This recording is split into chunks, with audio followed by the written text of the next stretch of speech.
gusto tenerlo por acá. Gracias. Soy becán militar. Por favor, acompáñame.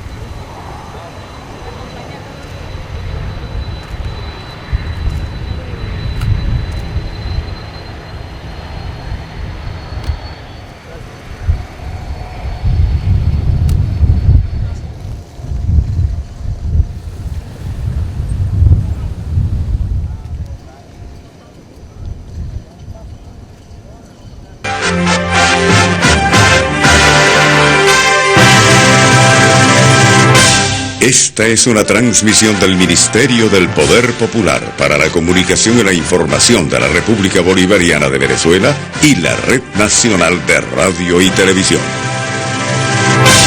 Primer ministro de Curazao, Gary Chu.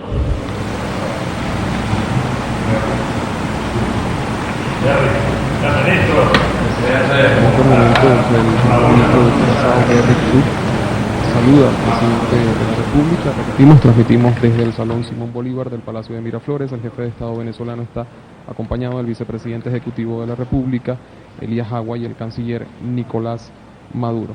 Decíamos que en horas de la tarde del día de hoy el presidente de la República se mostró ante el país en cadena de radio y televisión, ofreció palabras a miles de venezolanos que se acercaron hasta la sede del gobierno nacional, informó acerca de su estado de salud.